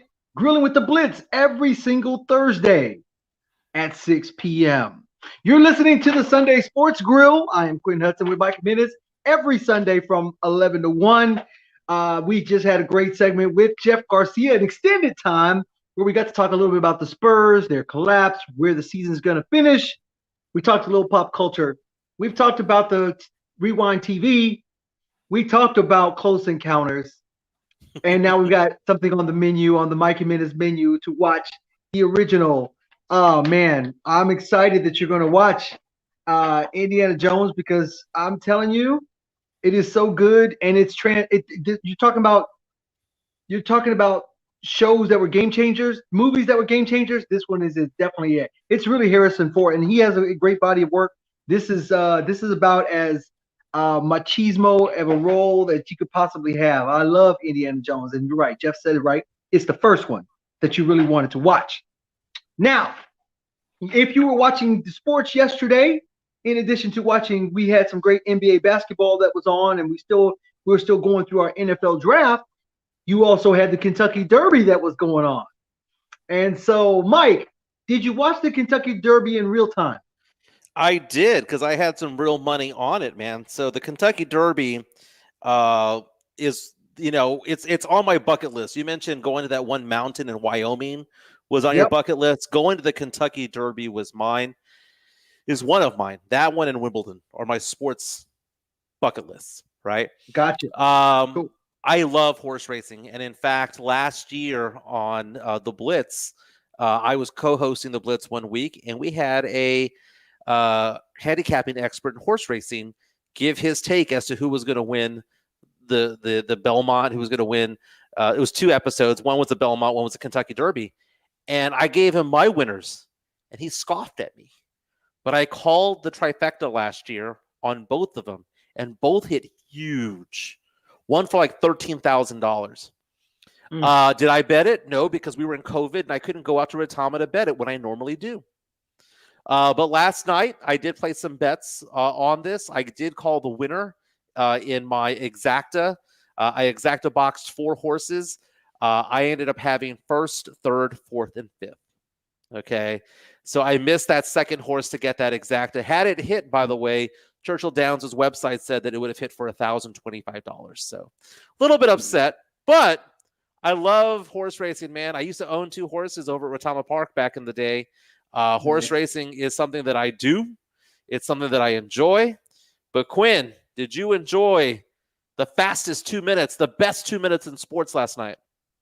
I did. I always like the fanfare. I like the lead up, I like the lead up, the backstory on the horses, and then of course when the race takes off in itself. And I'm never big on the whole favorite horse unless they're just so dominant that they just look trained. You see the horse, you're like, wow, this horse stands out amongst all the rest. But I do like the long shots, and I do like the story of the horses that win against the odds. And that's probably why I really was fascinated by this one, because there wasn't a lot of fanfare of this winning horse, although the trainer behind it definitely comes with a high pedigree. By the way, are we at a point now where we want to start doing some Lance Armstrong testing for this particular trainer?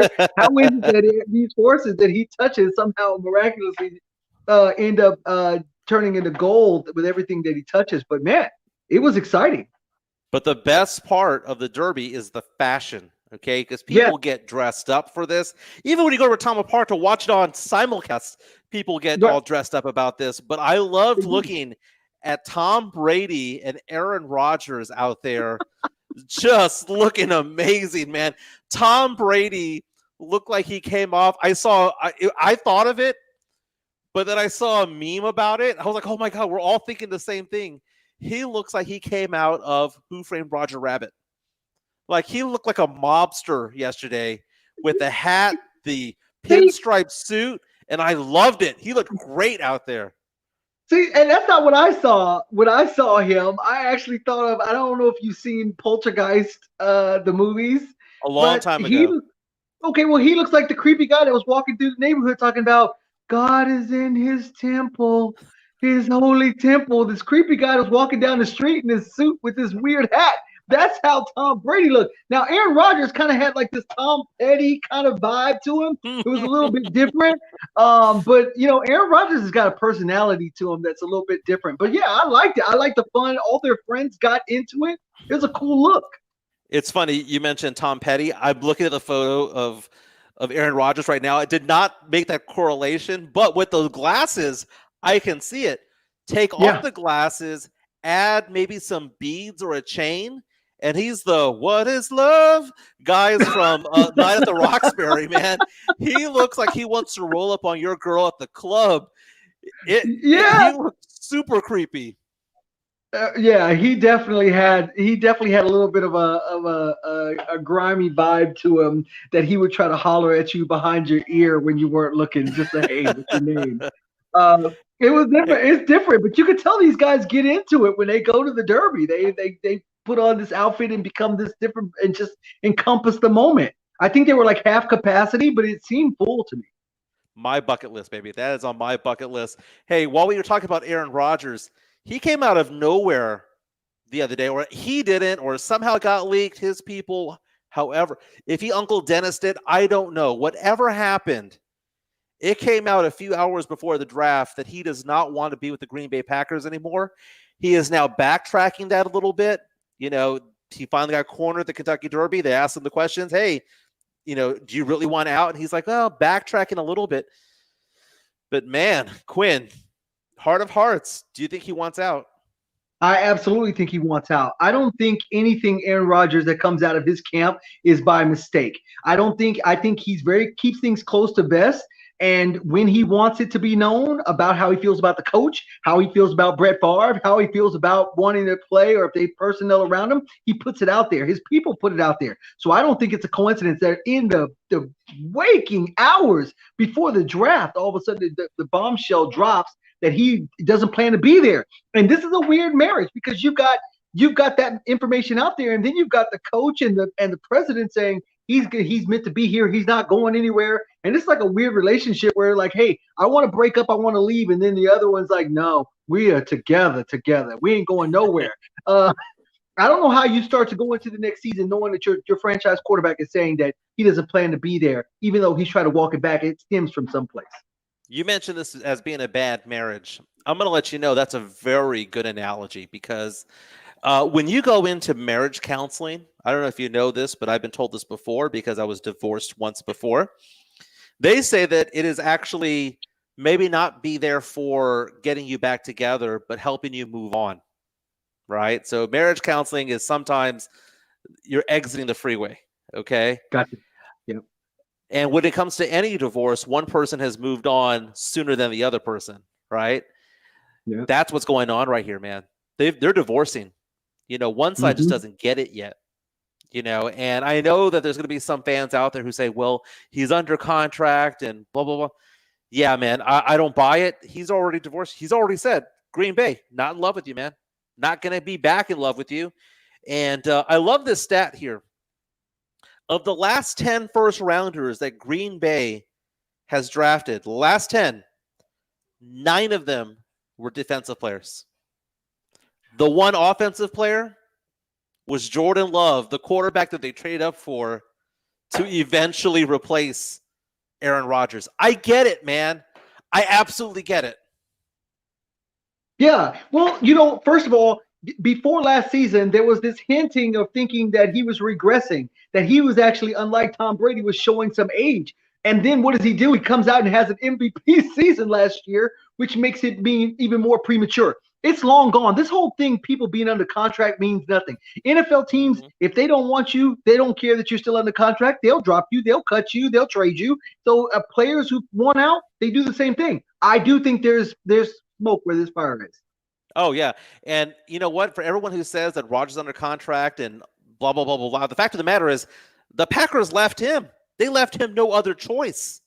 Okay? Aaron Rodgers, about to be 37 years old, won the MVP last year. Packers lost 31-26 in the NFC Championship game to the Bucs. They were down 8 with 2.5 minutes to go. It was 4th and goal at the 8, and they kicked a field goal. They did not let Rodgers get that one more chance at that touchdown. They never got the ball again, man. Brady got the first down, and game was over. They took the ball out of Rodgers' hands. I get it, man. And I know a lot of people out there are really upset and are pro team and not pro player. But in this particular situation, I think that Rodgers really does need to go. And we need to talk about later on, maybe next Sunday, what would be a good team for him, Saints. Hey, when we come back, we're going to put a bow on the show, talk a little bit more about nostalgia, but also two of the quarterbacks, Texas and Texas A&M, both of their quarterbacks were drafted. We'll tell you where they're going next on the Sunday Sports Grill, 1250 AM, 94.5 FM, and on the go at ESPNSA.com. Do you struggle with occasional nerve aches, weakness, or discomfort in your hands or feet? Try Nervive Nerve Relief from the world's #1 selling nerve care company. Nervive contains alpha-lipoic acid to relieve nerve aches, weakness, and discomfort, and B-complex vitamins to support healthy nerve function as you age. Live your life with less nerve discomfort with Nervive Nerve Relief. Sorry about that, man. Learn more at nervivehealth.com. So I just bailed on the segment. Your roommate's vacuuming for the 5th time today. But you have the $5 Chalupa Cravings box from Taco Bell. So his vacuuming might as well be the soft hum of purring kittens.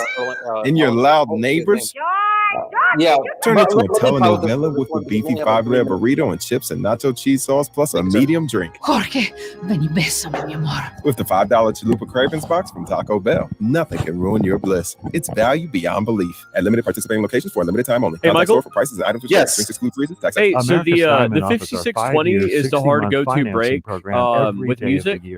You don't have but to wait for a you're sale officially to get out. The 5-year show's wrapped at financing with credit approval, 5650. or wait Got for a it. sale Okay, to I was get a our little bit confused last guaranteed time. America's Okay, so Diamond price. 5650. Because Got we it. treat Yeah, sorry everyone about that. fairly And I with figured respect I saw every you. I day saw of your the face year. once the music was For playing. almost 40 years, we have designed and created our extraordinary diamond Yeah, jewelry so right here in San 5620 is when Antonio. music When you plays buy you guys out, America's and then Diamond, your 5650 money is the total stays in wrap. San Antonio. Yeah. Our whole I almost company felt is like coming located back here and locally owned. Yeah. Our kids and grandkids go to school here. All 40 of our coworkers live and shop in San Antonio for everything. Through the years, America's Diamond has supported thousands of wonderful charity events in San How much Antonio. longer do we have on this We're break? the official jeweler of the San Antonio Spurs and of the University of What Texas are we at San at? About a Antonio minute Athletics. and 30. See our television program Okay, about so we're coming diamonds back and with jewelry 4 tonight minutes on and about 30 ABC seconds. KSAT 12 at 4:50. That's right. 12:35 a.m. or see it right now at americasdiamond.com. It's all about the nose. It's your air filter, the first line of defense against bacteria and viruses. If too many germs get stuck in your nose, guess what?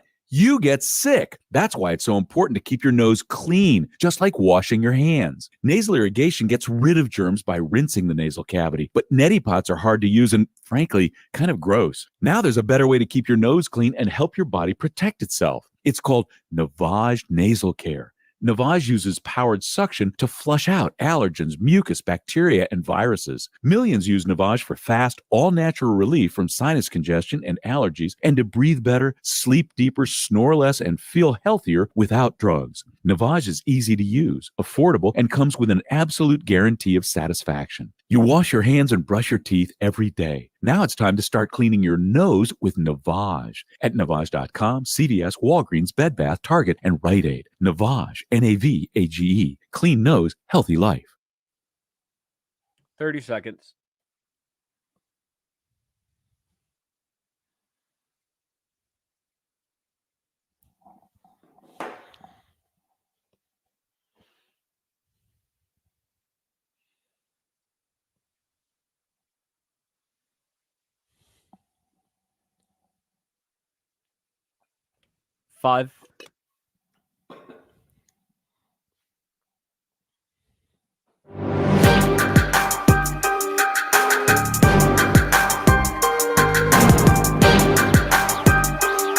Welcome back.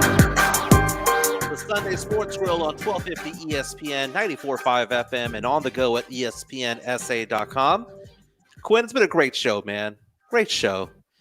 We had Jeff Garcia from News 4 San Antonio and Locked On Spurs talking about the Spurs. They had that epic collapse, but they're back in action tonight against the 76ers. Go Spurs, go. We're going to forget about that 32-point collapse. Go Spurs, go. Come on, Lonnie. Let's bring it, my man. Let's bring it. Devin Vassell, let's bring it. Hey, Quinn, before we go, a little congratulations, some props. Kellen Mond, quarterback of Texas A&M, had a stellar senior season. He attended Reagan High School. Got drafted in the 3rd round of the NFL draft by the Minnesota Vikings. What do you think, man? Good spot for him to be behind Kirk Cousins? I do. I actually do think that I like his situation better than Ellinger. So I actually do think this is a good opportunity for him playing in that system with their coaching. Rob Martin on Facebook Live says, I bet the Texans were mad at the Vikings that they took Mond right before them. I agree. We haven't mentioned the Texans this show, and for a reason. They didn't have a first-round draft pick. They didn't have a second-round draft pick. And that's a dumpster fire of a team. It's not what we're talking about right now. Sorry, James Pledger, but that's just facts. Okay. I think Mond, you look at Mond, I see a potential Dak Prescott 2.0, both from the SEC, both cleaned up their acts, don't make a lot of mistakes, both have powerful arms, deceptively fast. I mean, they're not going to, it's not Lamar Jackson, but they can get out of the pocket if need be. I can see him fighting for that spot. And speaking of fighting for spots, you mentioned Sam Ellinger. UT star quarterback, man. It seemed like he was with UT for like a decade, but he got drafted also. He got drafted late. I believe it was the 6th round, and he's going to be backing up Carson Wentz for the Indianapolis Colts. What do you think about that? I think that's a good spot for him. I think he'll learn a great deal playing behind Wentz. I don't see Ellinger as being a starter in the NFL. I think he benefited from being in the system the Longhorns played. However, he's taller than I actually thought he was. He's a taller quarterback. He's 6'3". He's a good size with mobility. So I think it's transferable. I mean, I don't think I don't think accuracy is his best attribute. But he has good decision making. So I think he'll bode well with the Colts. I think Kellen Mond has what it takes to be a starter. And Ellinger, though, doesn't mean that just because we don't think he has what it takes to be a starter right away, he could be that backup player that does play for 10, 12 years. We've seen that with Chase Daniel. We're seeing that with Teddy Bridgewater, where they go back and forth between being a backup player to being a sometime starter, maybe not the main guy, but or that everyone believes in, but you become a starter. Colt McCoy has had that career as well, where he's been in the league for a decade. Yeah, Ryan Fitzpatrick. And there's absolutely nothing wrong with that. You might get your chance. Hey, Quinn, 1 minute left in the show.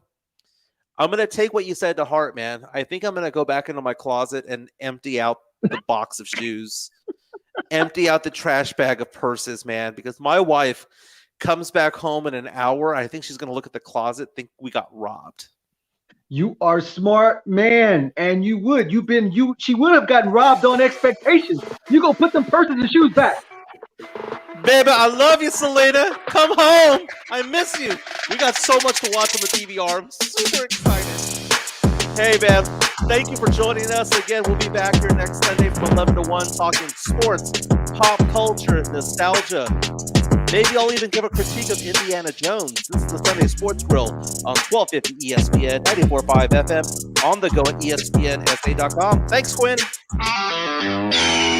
This is for the men who never settle, the ones who believe only quitters end a game in a tie. The type of guys who choose the bar with the biggest TVs to overcompensate for theirs at home. This is the Lodge mentality. This is Twin Peaks. Twin Peaks has been busy mixing up new craft cocktails for their latest beverage menu rollout, featuring signature cocktails, tequila cocktails, classic whiskey cocktail sections, and more. Plus a completely revamped wine program available by the glass or bottle. Come find your new favorite at Twin Peaks. If you're thinking about a compact tractor and you want the best, you can afford a Kubota. Hi, I'm John Ewald with Ewald Kubota. Come into one of our 10 locations and check out the Kubota L2501 tractor package deal, which includes a 4-wheel drive tractor with a hydrostatic transmission, a front loader, a rear mower, a box blade, and a trailer, all for one low price. With a deal this good, you can afford a Kubota from Ewald Kubota. Check out our package deals at ewaldkubota.com. If you drive a car, truck, SUV, or vehicle of any kind, you need Get Upside, the free gas app that pays you cash back for every gallon of gas you buy. That's right. With the free Get Upside gas app, you can get up to 25 cents a gallon cash back every time you buy gas. Nearly 3 million people have earned cash back with Get Upside just for buying gas. I always use Get Upside. Some months I make $200 to $300. I love getting money back for things I use every day. It's just free money for buying gas. There's no catch. It's simple.